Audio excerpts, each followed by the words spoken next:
भाग सिर, वीर का साहसिक कदम।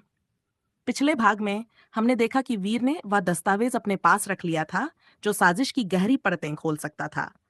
अब वीर जान चुका था कि वह एक खतरनाक खेल में फंस चुका है, लेकिन उसके पास पीछे हटने का विकल्प नहीं था। वह जानता था कि सच उजागर करना ही उसका एकमात्र रास्ता है। रात गहराती जा रही थी। वीर कमरे में बैठा दस्तावेज की हर पंक्ति को ध्यान से पढ़ रहा था। उसमें कई संदिग्ध नाम थे और कुछ गुप्त योजनाओं का जिक्र था। ये लोग क्या करने वाले हैं? वीर ने सोचा। लेकिन इससे पहले कि वह और कुछ सोच पाता, कमरे के दरवाजे पर किसी ने दस्तक दी। वीर का दिल धड़कने लगा। इतनी रात को कौन हो सकता है? वीर ने धीरे धीरे दरवाजा खोला तो सामने वही आदमी खड़ा था जिसने उसे काम दिलाया था। उसकी आंखों में अब वह दया नहीं, बल्कि एक अलग ही चमक थी। वह वीर को देखता रहा, फिर गहरी आवाज में बोला, तुम्हारे पास कुछ है जो मेरा है। वीर समझ गया कि उसकी साजिश पकड़ ली गई है, लेकिन उसने साहस नहीं खोया और शांत स्वर में कहा, तुम किस बारे में बात कर रहे हो? आदमी ने वीर की ओर बढ़ते हुए कहा, तुम अच्छे इंसान हो वीर, पर तुमने जो किया है उससे तुम्हें मुसीबत में डाल दिया है। वह दस्तावेज मुझे दे दो और मैं तुम्हें जाने दूंगा।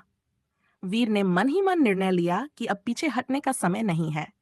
उसने कहा, यह दस्तावेज तुम्हारे हाथ में नहीं जाएगा।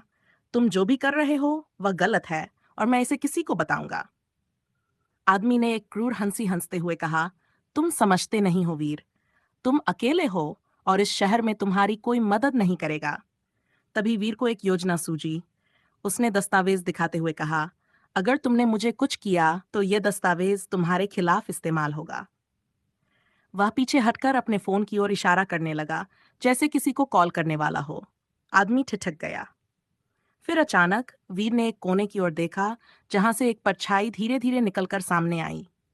ये वही बुजुर्ग था जो वीर को पहले रास्ते में मिला था। वीर चौंक गया, लेकिन बुजुर्ग ने उसे आंखों से संकेत दिया कि वह शांत रहे। बुजुर्ग ने आदमी से कहा, तुम्हारा खेल अब खत्म हो गया है। वीर को अकेला छोड़ दो, वरना तुम्हारे लिए अंजाम बहुत बुरा होगा। आदमी ने बुजुर्ग को देखा और उसकी आंखों में डर साफ दिखाई देने लगा। उसने कुछ देर सोचा, फिर धीरे धीरे कदम पीछे खींचे और वहां से चला गया। वीर ने बुजुर्ग से पूछा, आप कौन हैं? आप हर बार मेरी मदद क्यों करते हैं? बुजुर्ग ने मुस्कुराते हुए कहा, तुम्हारी राह में चुनौतियां हैं वीर, लेकिन हर बार कोई ना कोई तुम्हारी मदद करेगा। सच्चाई की राह कभी आसान नहीं होती, लेकिन यह अंत में विजयी होती है। अब समय है कि तुम इन दस्तावेजों को सही हाथों में सौंपो। वीर ने मन ही मन ठान लिया कि इन दस्तावेजों को पुलिस को सौंपेगा। यह उसका पहला बड़ा कदम होगा, शहर में उसकी पहचान बनने की ओर। अगले भाग में जारी।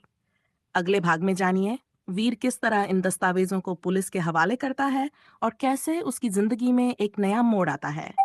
क्या उसे न्याय मिलेगा या फिर वह एक और साजिश का शिकार बनेगा? भाग 8 जल्द ही आएगा। धन्यवाद। कहानी कैसी लगी?